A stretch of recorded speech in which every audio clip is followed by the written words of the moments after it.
What happens when two married scientists question the relationship script they were handed and crack open a door they never knew existed? This is our research phase, and the experiment is already changing us. Welcome to the Partnership Lab, where we study love, partnership, and consensual non-monogamy. Think of this podcast as a relationship lab notebook, filled with real-time observations, experiments, and what we're learning along the way. Our discussions may include explicit language and sexual content, so listener discretion is advised. Welcome back to the Partnership Lab for episode 4. I'm Roz. I'm Max. So what are we doing today? This is our first listener lab, actually. Yeah, this is going to be a little bit more loosey-goosey, considering we just did a 2-hour episode 3. So I thought what we would do today is we have a growing library of non-monogamy books on our shelf, and I thought we'd just grab one down and do a couple of the prompts. My thought was that you could kind of listen along, pause if you want to reflect on the questions yourself, or maybe listen with your partner and kind of discuss it amongst yourselves. Yeah, see what your answers are. Or order the book. yeah, that too. So I do want to make sure we give credit where it's due here. So what we're using today is a book called 50 Questions to Ask Before Opening Your Relationship, Conversation Starters for Couples Exploring Ethical Non-Monogamy. And it's by Dr. Rachel Meyer, who I originally heard on the Naughty Gym podcast, and then we saw at the Midwest Love Fest, which is probably something we're going to talk about in a later episode if we would like to. So she's a friend of the show, even if she doesn't know it. So what we're going to do is I'm going to pick a number. Yep. Max is going to flip to the question, whatever that is, and then we're going to answer it real time and discuss and thoughts and feelings and all the things. Yeah, this is no prep. This is on the fly. We're sitting in our bed with the book, so you can sit with us if you like. Okay, also, before we get started, I kind of have like a comment because I was listening to some of our, I think it was mainly episode 3. Okay. Like re-listening to it. And I just found myself, I was like, wow, I just sound so super vanilla because I like don't want to say like the dirty words and like, or like talk about it when I was talking about like getting flogged and like seeing like women eat other women's pussy out and like stuff like that. So I was like, okay, this definitely shows like how like early we are like in this exposure to this community and like alternative relationship saga that we're on. Yeah. So this my 2 cents. I do recognize that I sound like that. So if listeners are like, what the heck? Like, how are these people going to like do this if they can't even talk about it? I was like, okay, this goes back to episode 1, where it's like, again, we never talked about these things. So it still feels very sort of unnatural to speak about it, even though like it's more prevalent now, I think, in our discussions. It's probably different too, talking about it when you know it's being recorded versus just talking about you and I. But there's even words that you and I don't usually use that we're starting to use more. So it might feel a little unnatural at first, but also that's kind of part of the experience. And I think that shows that this isn't like, this is really genuine. Like, yeah, we're not bullshitting people here. All right. So anyway, so it's 50 questions. So pick 1 through 50. Maybe we'll do like, I don't know, 5 or 6 of these and just kind of see how we're doing. Depends on how deep they go, I think. Yeah, sure. 39.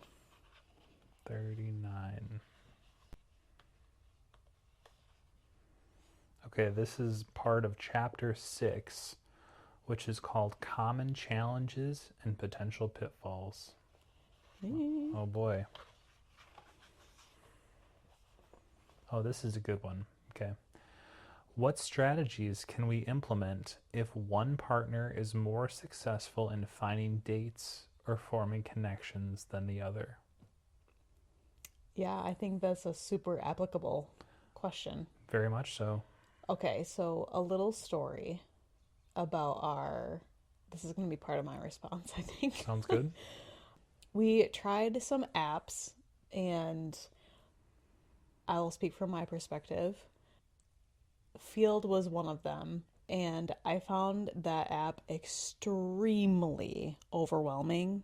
Um, and so I think this is kind of like one of those things where it's like, I think just as women in general in the lifestyle and the community, we just get a lot of attention, or at least that has been my Yes.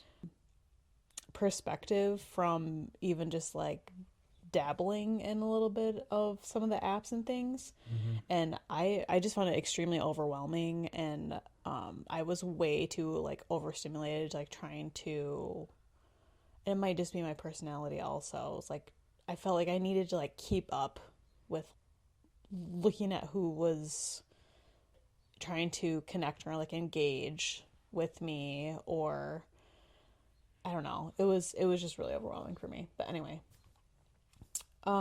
strategies we can implement if one partner is more successful in finding dates or connections Mm-hmm. than the other. I think this piece is actually really important for your like relationship foundation, because if you don't have that like solid foundation and this happens, I feel like it can be very unsettling. I mean, it can be unsettling in any circumstance, but even more so Yeah. if you don't have a strong foundation and trust in your like primary partner or the partner you're choosing to like go on this adventure with. And some strategies, I think going into like any sort of like situation, you need to have a game plan as a couple.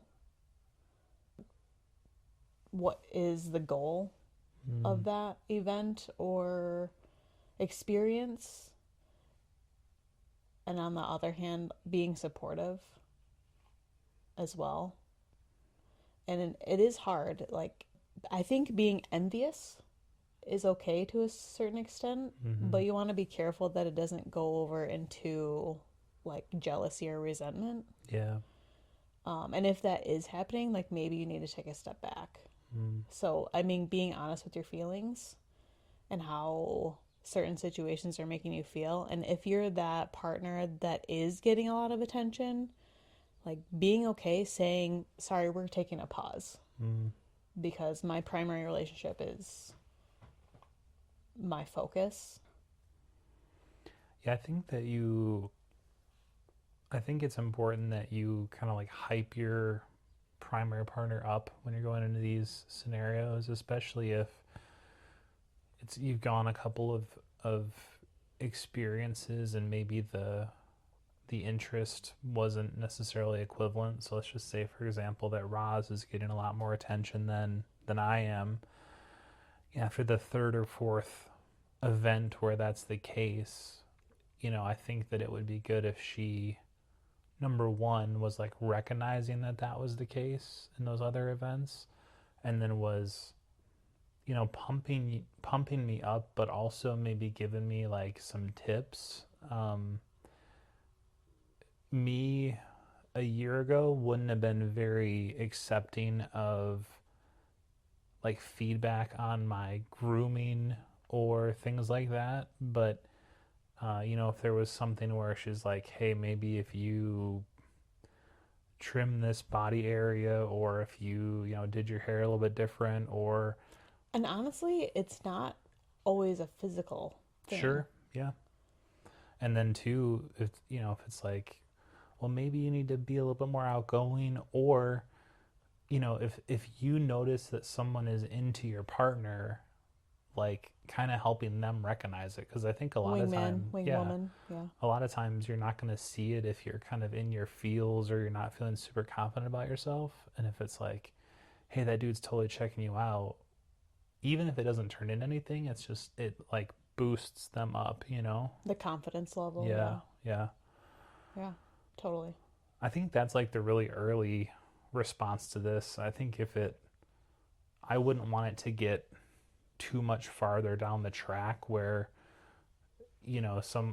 someone is like multiple dates in with someone and the other person's like never even made a connection on something. Like, I think at that point you would want to maybe slow down a little bit and revisit the things we just talked about, because otherwise I think the other person's going to get left behind. Right. So, yeah. Good question. Thanks. yeah, that was a good one. Go me. And I think that, yeah, I think that's one that that kind of hit my heart, just because that is one of my fears is, not being found attractive or interesting in those settings, or having it be like, oh man, so many people want to hang out with you or talk to you, and I don't want to like hold you back. And feeling, kind of alone. And I'm torn on that, because on one hand it's like I do want you to be there to pick me up, but also I think part of this is sort of working on the areas of you, or sorry, I'll use myself, working on the areas of me that need some work. And I think being a little bit more outgoing and maybe like not being such a wallflower is probably something I could work on. So not just clinging to you in like social settings. Well, I also just want to say, like, you shouldn't have to change your personality either. Yeah. Like, if that is, yeah, this is where all like the therapy and like internal work comes in, because you have to decide, okay, is this my personality, or is this just like who I've become over time? Yeah. Because of what's happened in my life. That reminds me of a little anecdote that we saw one time that said all the stress in your life comes from the span between who you were born to be and who you've become. I thought that was really... Oh, when we listened to that, it was like an astrology podcast. It was super profound. It was basically like you're born to be a certain person, and then the world kind of ruins it for you. So the space in between is what they said was the space in between who you were born to be and like where you are now. That's called struggle. And so I think what I was trying to get at is maybe trying to span that gap a little bit, not necessarily like change who I was meant to be, but just maybe try and be a little bit more authentic to that. And that was from the We Can Do Hard Things podcast with Glenn and Doyle. And wink, wink, put it in the show notes. Put it in the show notes. Cool. Well, that was a good one to start with. All right. Okay, you pick a number. 17. Let's see what section this is in. This is in the relationship health check chapter. All right, so this question is, how can we address any existing issues before introducing non-monogamy? This kind of piggybacks off of my other answer. Like, honestly, it's finding the courage to be truly honest with your partner.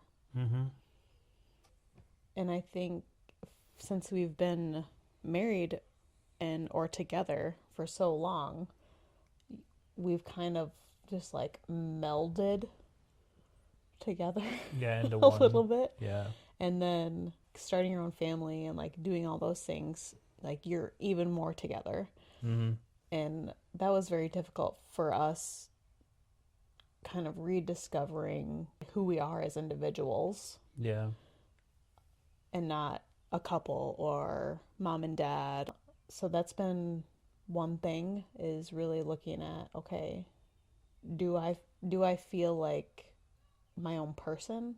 Yeah. Or am I kind of doing things to keep your partner happy or family or whatever it is? I think you kind of have to start there And then if you had issues in your relationship from the beginning, like maybe really going to couples therapy and addressing those, I mean, you don't really want to start non monogamy with, again, a shaky foundation and other feelings that are from like years or decades ago. Yeah, probably not the best idea to do it with a lot of pre-existing baggage, but Also, both people have to be into this change. yeah, It can't be one sided. yeah, That's where the ethical part comes in, right. because otherwise it's called cheating. Mm-hmm. Yeah, I've been trying to think like if there was any existing issues, and to be honest, I think that we talked a decent amount about that in episode 1, um, where we went through, you know, periods of our marriage that were challenging for one reason or another.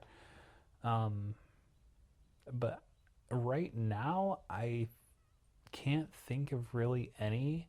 I think your comment was a good one, and it's more of a like, how are we, what are we doing to make sure that as individuals we are like best equipped to do this rather than like, how do we fix any issues that we have between us? Because I don't really think there are any at this point.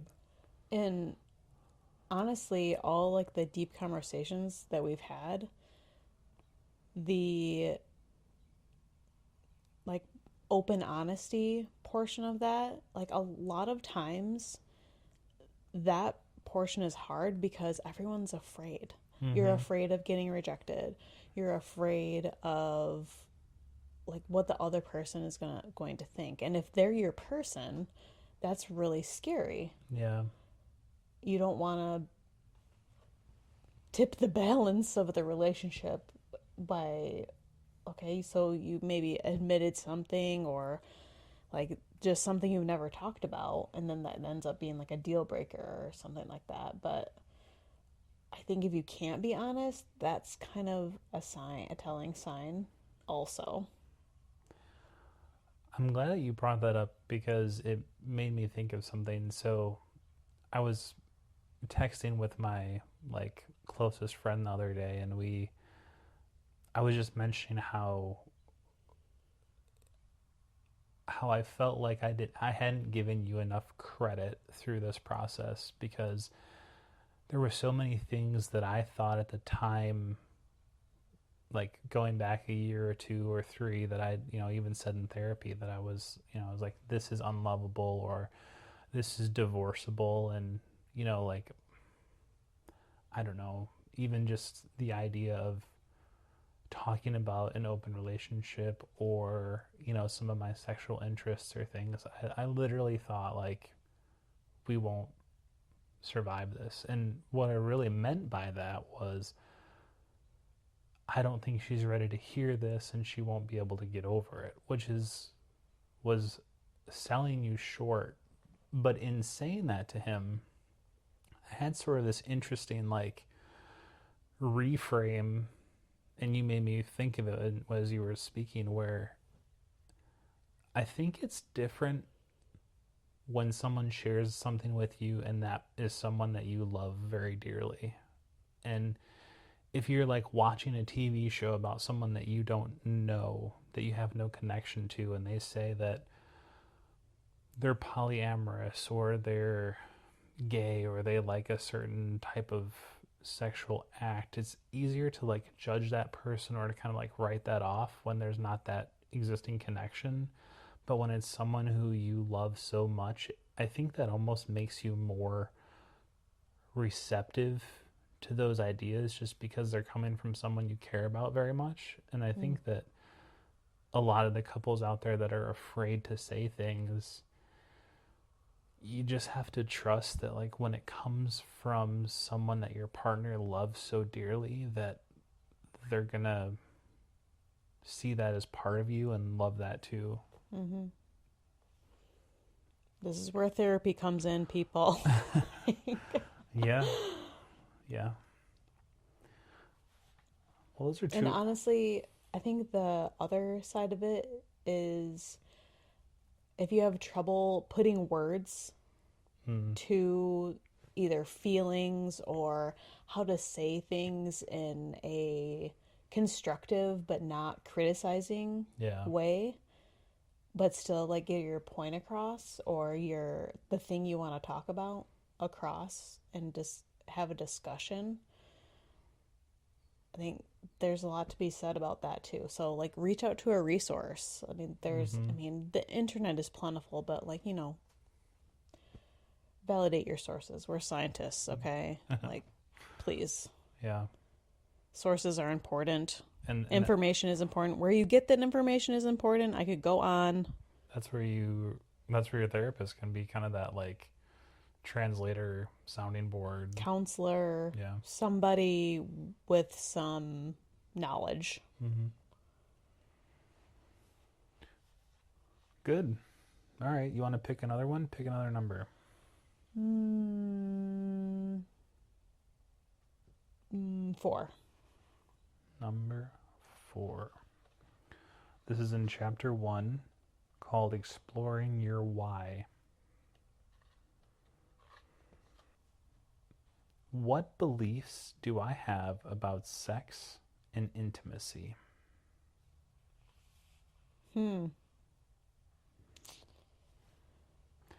So there's a couple of examples to get your juices Okay. going. Give me a couple examples so I can think a minute. So it says, here are some examples of traditional views to get you thinking about others you may have been taught to believe yourself. These examples do not take into account those who are gender fluid or identify outside of the gender binary. Okay, so here are a series of bullet points. Sex is the ultimate expression of love and intimacy. Men have higher sexual needs and desires than women. Keep in mind, these are traditional views. These are not views that either one of us believe in. Men should be the ones to initiate sex. Sex should only occur in committed relationships. Okay, I get it. You get it. I get the trend. Okay. Okay. I just wasn't sure what they were wanting, like, for beliefs. Like, let's see. I don't know. I never really thought about it. It's a little I guess tricky. Yeah.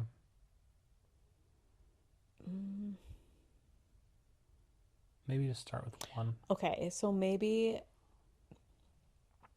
I always believed that, like, every sexual moment, like, had to be, like, so, like, romantic and, like, it had to be, like, a lot of effort.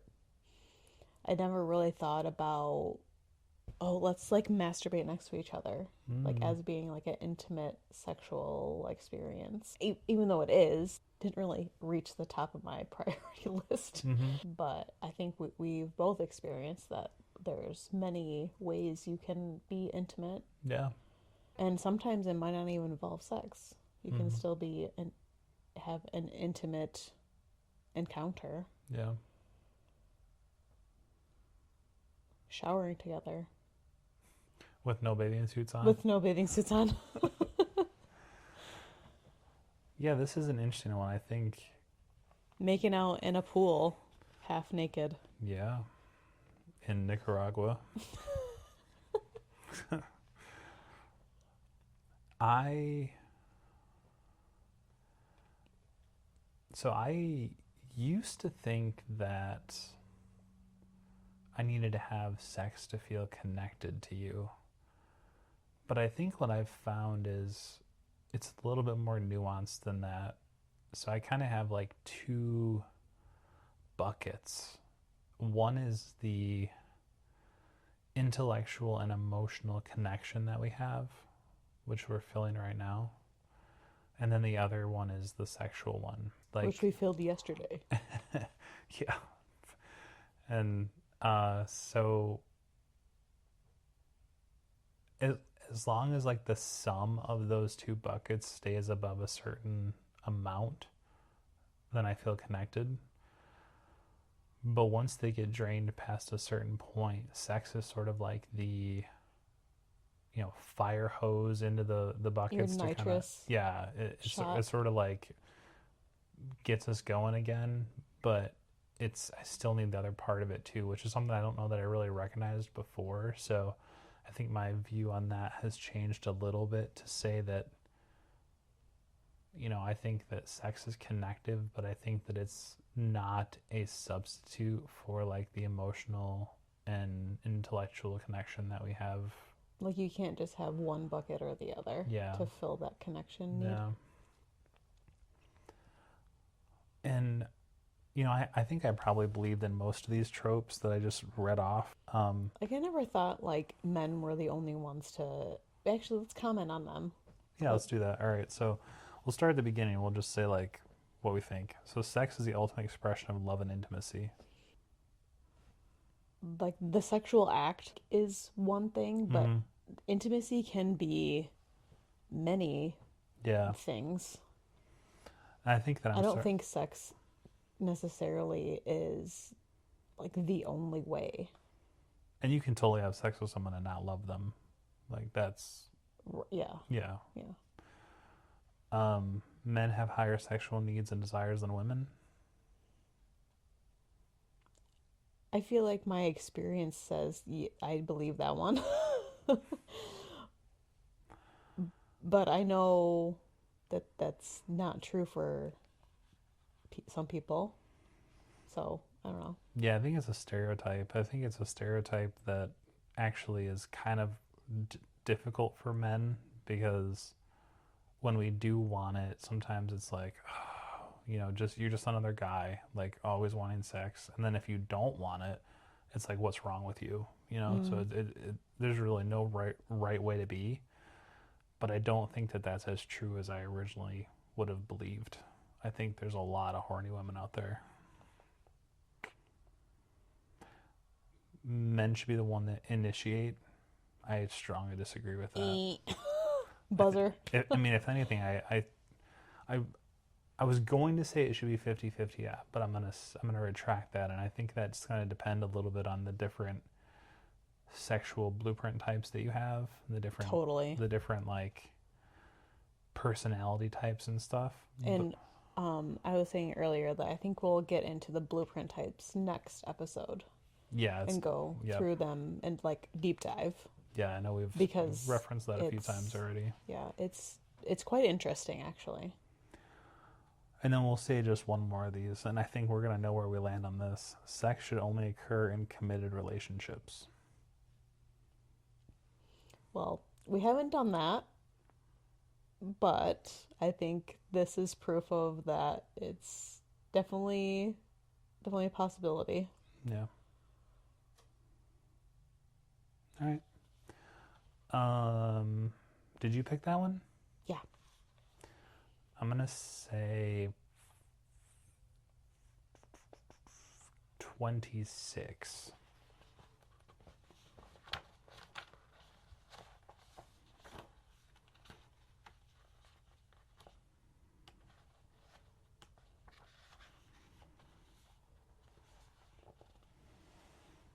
This is in logistics of opening up. How do we want to find and connect with people to date? This is a good one. It is a good one. Because I think we've had some experience with a few different things. Yeah, and I'm curious to apps see. Is one. Mm-hmm. Like actual physical events or meetups you go to. Other like community things like conferences or things where like a lot of people are going to them. Mm-hmm. It's not necessarily like a play party or something. So how do we want to find people? So I think we already touched on this a little bit. Apps are horrible for me. I don't like that. It feels very like sport fuckery. Instead of like actually connecting and being maybe like friends with benefits situation. So I definitely would prefer like actually physically meeting people in person and getting to know them. I much prefer that avenue. So you're thinking People. in-person meeting? And so what would be like your ideal scenario for, you kind of touched on it, but I just want you to like have a chance to say it, of like how well you know the people that you're interacting with and sort of what the dynamic is there. I think it's definitely a connection, like I said, friends with benefits. Like making that connection with somebody, like maybe you have something in common, you get to chat about that, and then you're also like, hey, you're actually really attractive. Yeah. I'm kind of feeling that. Yeah. So more in that friends with benefits avenue than really anything else. I think like the apps to do like coffee dates or drinks or something, like that's still like I don't know really how I feel about that. We haven't done that, but I know like that's how a lot of people find other people in like lifestyle in their like local like community. Just not sure how I really feel about that. I would rather like go to an event. Like I went to the women's retreat. Yeah. So either a retreat, it's a takeover, or some sort of like lifestyle event where you get to meet a lot of people. Yeah. And some people you just click with, and some people you just like you can be cordial, but maybe you just don't have that connection. So it's definitely like building that connection over time and building to like maybe the friends with benefits situation is my ideal scenario.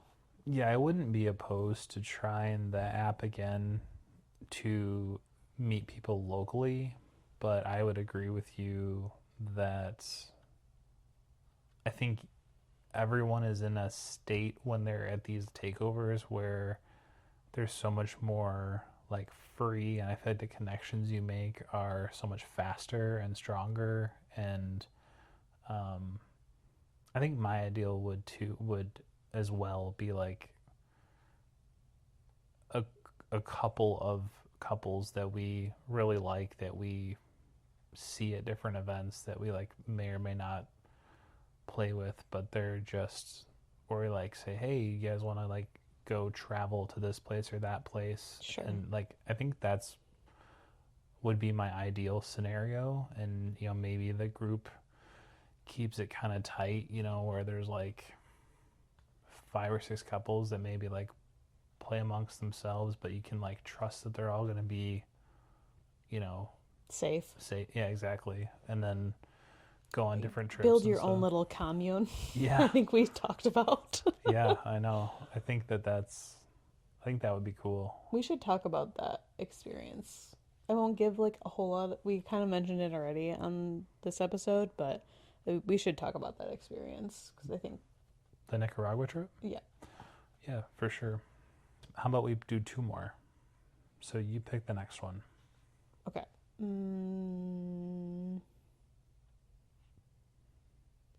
47. I literally almost said that last time I picked. Let's see. It's a long one. So this is in the managing emotions and celebrating growth section. Wow. Aren't we doing that? Yes, we are. How can we support each other when one of us is experiencing challenging emotions like jealousy, insecurity, or anxiety? So maybe this would be best to say how each of us would like to be supported. Okay. Well, I experienced tons. I guess it would go in the category of anxiety during the app phase. I had lots of like tight chest, and it just did not feel great. And I mean, your immediate response was like, "Okay, we're done."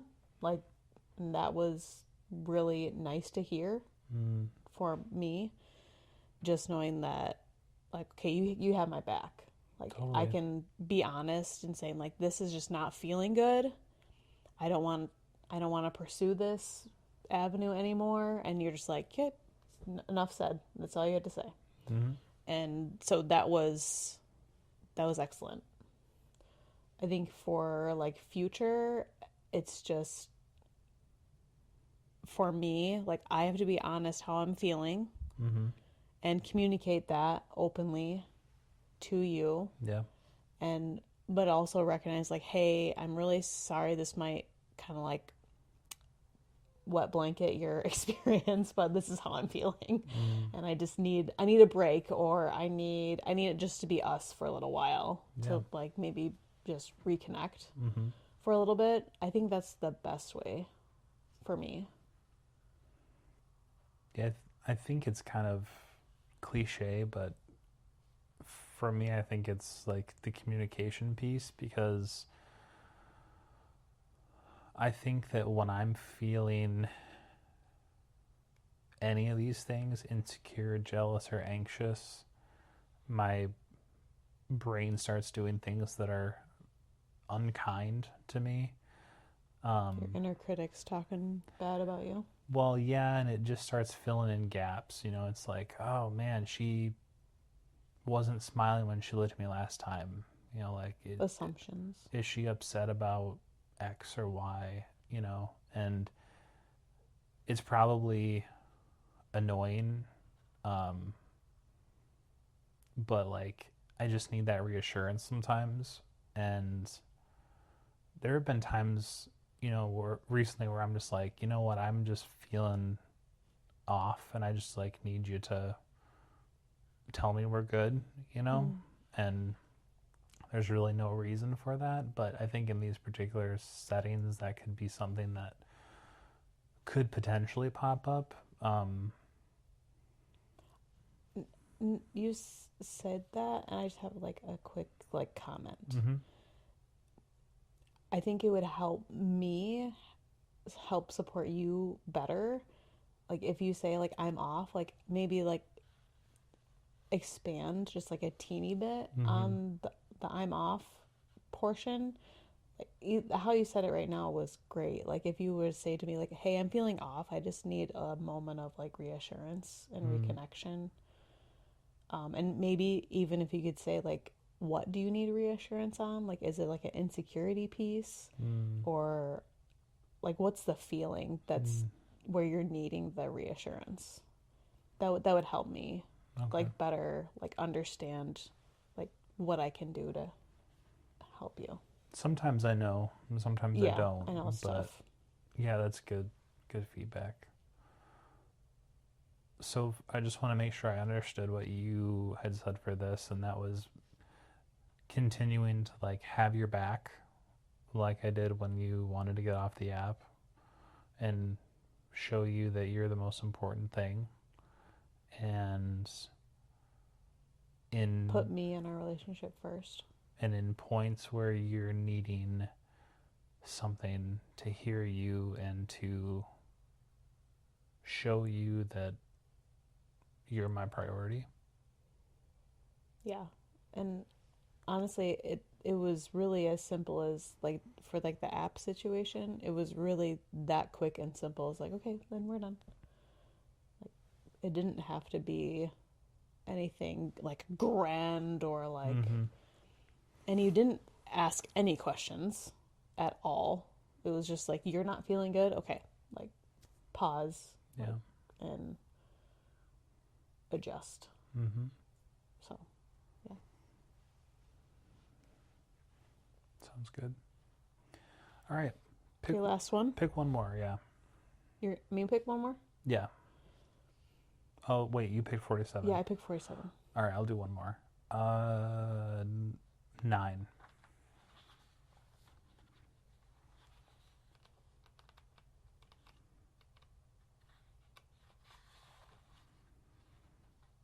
Mm, That one requires a little more background. It's about attachment styles and stuff.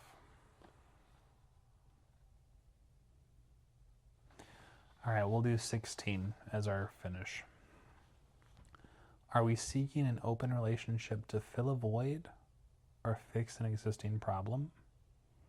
I don't read that as like either or. I think it's more like, are you doing it for either of these reasons? Like, I'm not understanding. I'm just trying to clarify that I'm not reading this as, are you seeking an open relationship to A, fill a void, or B, fix an existing problem? I'm reading it as like, are you doing it for either of these reasons? Yes or no? Yeah, with a little bit of additional context. Yeah, I know, but... for the, yeah. Okay. Yeah. Fix an existing problem, I would say no, I don't think that enters into the equation at all. I would agree with that. I think it's more of a growth of interest. Mm. And fill a void, I feel like that seems a little bit negative, but I guess you could say maybe a sexual interest void. That maybe it could be something your partner's interested in trying with you, or it just could be one of those things where they're just not into that, and it's something that you want to experience, Yeah, or try. Mm-hmm. So I think that could be relevant. Yeah, I think the void that I see is just sort of in like the adult friendship making and like the adult fun, you know? Yeah. I think that this is something that like drew me to the podcast I listened to initially, was all these unique places they go and these people they meet, and like, yeah, the sex is part of it, but it's, oh, you know, we dressed up in carnival outfits and we were on this island that was completely took over by swingers, and it's like, holy shit, this is not even real, you know? Like, I don't even believe that this happens. And so I think that is something that, like the life experience, yeah, void. adventure, you know? And as far as like the sex part, even just the idea of this and the openness that we have in our conversations, we were talking last night, like, we're getting a lot better at sex between you and I. You know, getting the tips that you brought back from the women's retreat, and I feel like you're being more free with like your feedback to try and make your experience better. And you know, you seem to me that you're quite a bit more confident than you were before in the things that you're choosing to wear and stuff. So from a, are we missing something perspective, I would say no, but it's already benefiting just the experiences we're having together. And then we're finding all these things that, oh, this is kind of interesting and that's kind of interesting. And I just think it's like, oh, we're not in for another like 40 years of the exact same thing, which is cool. I'm happy with what we have. But it's like, it's a lot of adventure out there that at least is on the table, which I think is exciting. Yeah. And I think even just like experiencing new things, whether that's like sexually or connection wise, is really cool.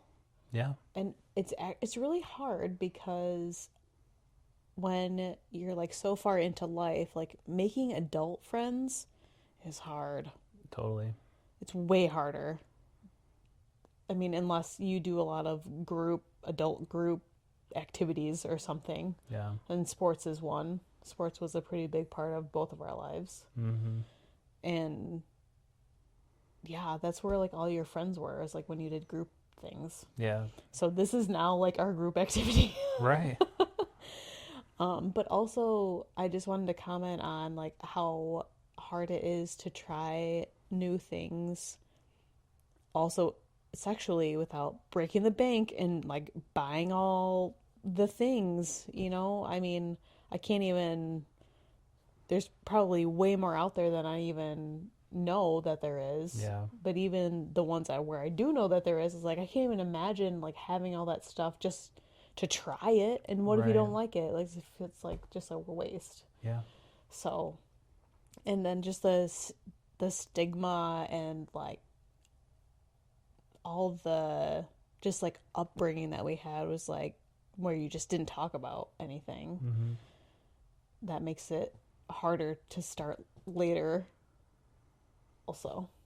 But I think it makes it feel so much, it's like freeing when you find that you can talk about these things with people, you know? Oh yeah, for sure. It's such a relief, and I think that's why the connections you make are so fast. yeah, there's like no walls at all. I mean, number one, you're not really wearing any clothing, but number two is like, Well, that just becomes like second nature. Like, you don't even see that anymore at some point. Right. And that's really beautiful.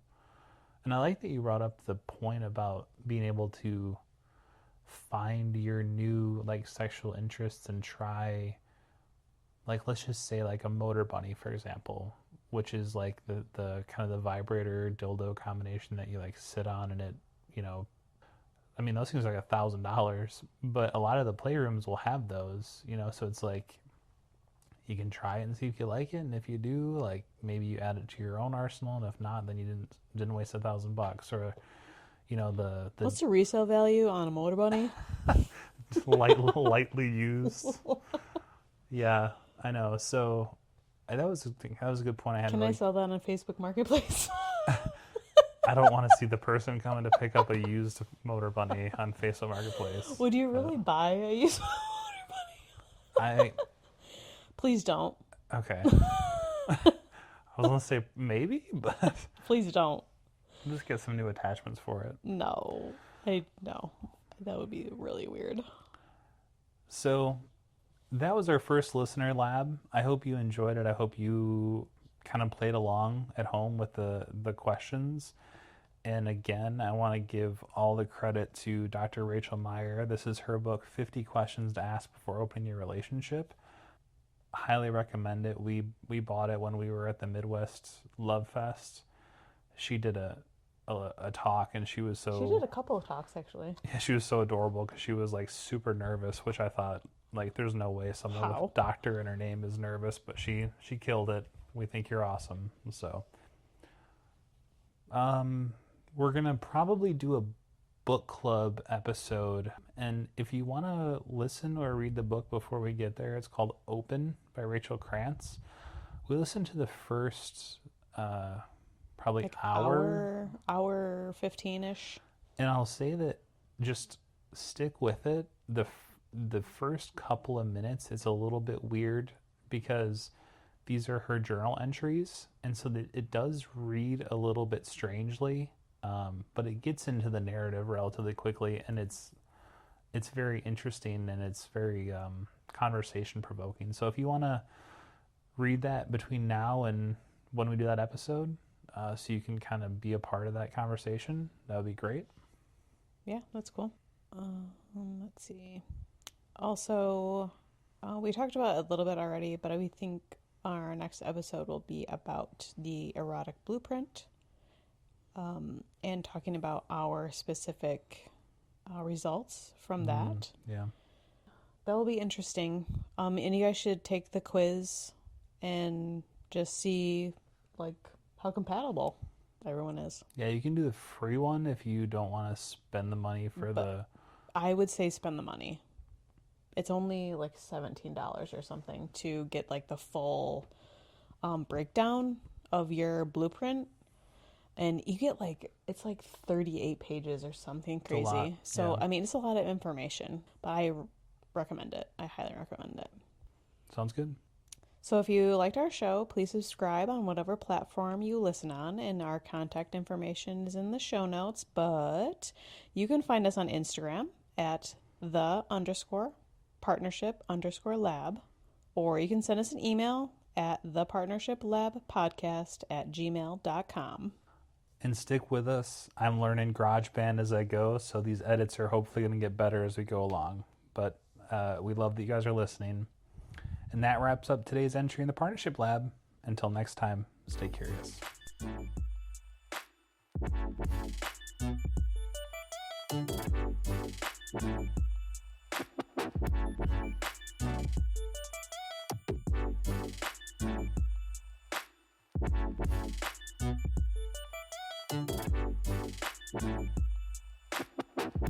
conversations reflect our own observations and experiences and are not professional or institutional advice. They do not reflect the thoughts or opinions of employers, family, or guests, nor imply their approval of the content shared.